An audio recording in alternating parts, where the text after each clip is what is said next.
Hello and welcome. I am Raziel, and today it is an old world video. I have not done one for a long time. I like the old world. I'm looking forward to the old world.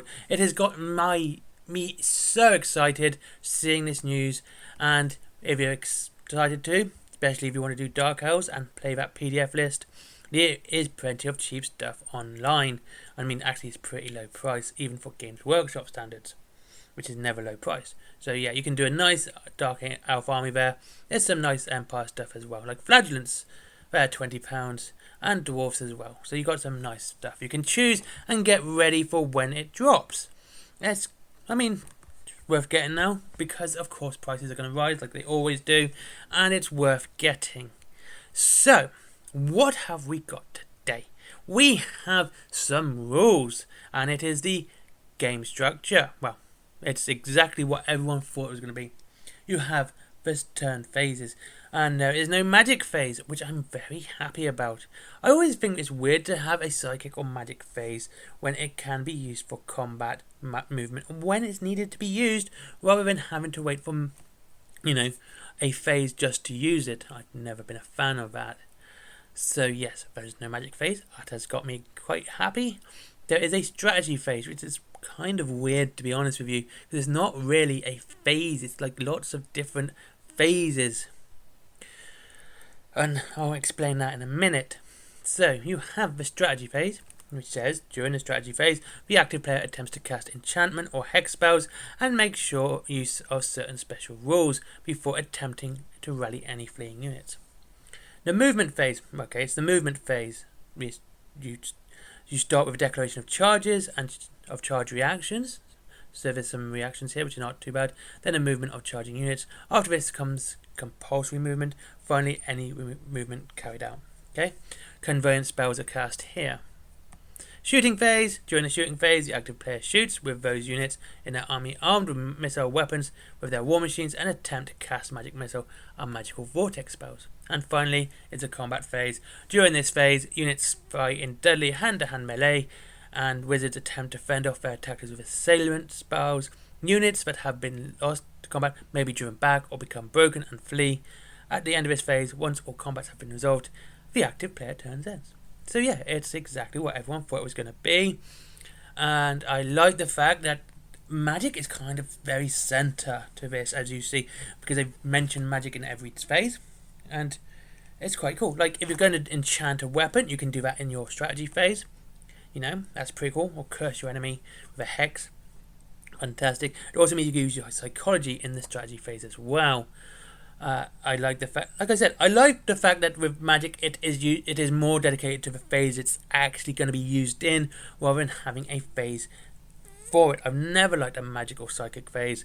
It always annoys me, but having it here when you can use it when you need to use it. So, strategy phase, I'm going to enchant this, this, and this, or I'm going to hex this. I need to take a psychology test for, fear, terror, stupidity for stone trolls, as it mentions on the site.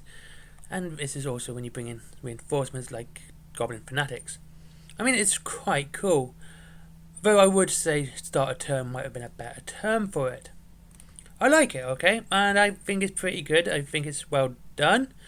And but it was nothing unexpected. I think this is exactly what everyone thought was going to happen, as our strategy would be. There wouldn't return, how it would turn out. We didn't think it would be anything more or less out of the ordinary for Games Workshop games. This is usually how they always are. You got the at bare minimum, you've always got the movement, shooting, combat. So yeah, it's exactly what it was going to be. And it does talk about enchanted and different weapons. You've got two spells here. Well, an enchanted item and a spell. The enchanted item is for Bretonia. It is the Falcon Horn of Fridamund. This ancient horn was used by the Grail companion Duke of Fridamund of Aquitaine. When blown, it emits a piercing cry, and the skies become filled with flocks of hunting birds. During the command sub-phase of their turn, so this is when you would use it, during the strategy phase, if they are not engaged in combat, this character may attempt to use the Falcon Horn of Fridamund by making a leadership test using their own unmodified leadership. So a Duke with leadership 9 would definitely be good with this one. If the test is passed until your start of your next turn, So, wow. Next to the start of turn sub phase. So basically, we go through all of it. So you do this at your strategy phase. This is how I read this, and then by the time you go to it again, that's when you can. That's it. So your whole turn, basically, he says very waffly. Enemy units cannot use the fly special. This is pretty good, to be honest with you, and I can see this really hammering dragons, griffins, even Pegasi, and just fantastic. This would be really good for them. And those who would use the demon PDF, that means all your greater demons would actually be grounded. Saints would definitely lose a lot of their speed, lose their screamers and stuff like that. So this is probably a very effective one to use. And Bretonians, I can see this one being used quite a bit. It's fantastic for slowing down fast armies. And I love fast armies, so I could see this being used against me quite often. Now, of course, you can use it to enchant weapons as well. And you have Jaff's Incantation of Cursed Blades. This is for Tomb Kings. Of course, they're going to do Tomb Kings and Bretonians because they are the poster boys for this game. As the Lich Priest utters this ancient mantra, the weapons of the Nehakran warriors gathered about them become imbued with the essence of Jaff, the jackal-headed god of the dead, I should say, who hungers for the souls of living above all things. Type is an enchantment, it's a casting value of 7+, so it's not actually that bad. It depends how it's done. If it's rolling 2 dice and you add them together, not too bad. But if it's like adding leadership or something like that, I don't know. We'll see how that's done. Ranges on itself, obviously. Effect until the start of your next turn. So again, this is the whole turn. And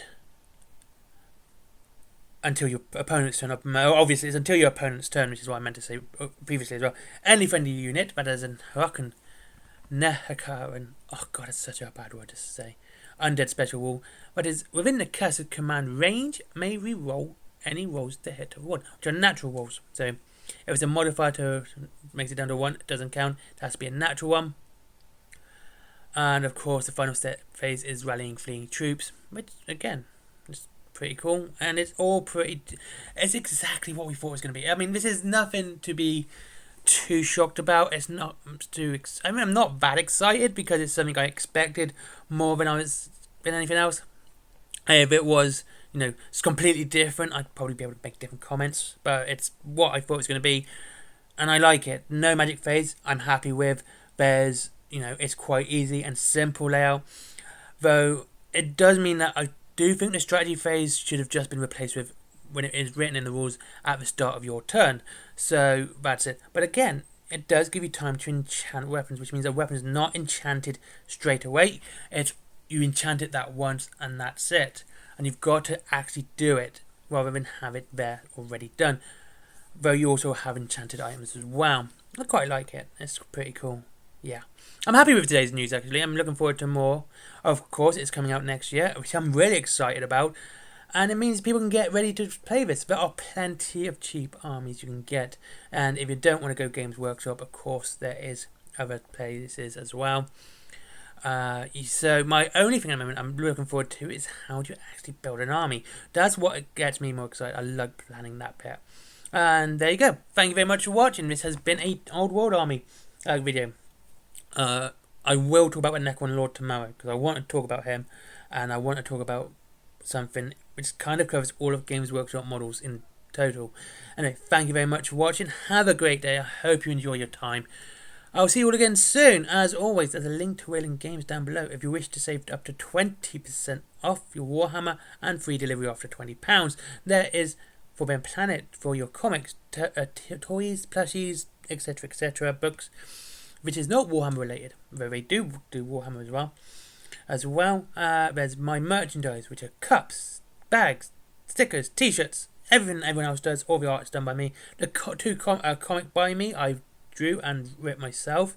I really enjoyed doing that. It is a take on Little Red Riding Hood, believe it or not. And of course, there's the Patreon. But as always, guys, and I mean this, I'd rather you go and click one of the other links. You're going to support the channel either way, and I'm going to kill that Patreon account anyway when this channel becomes monetized. So there you go. Thank you very much for watching. Have a great day, and I'll see you all again soon. Bye bye.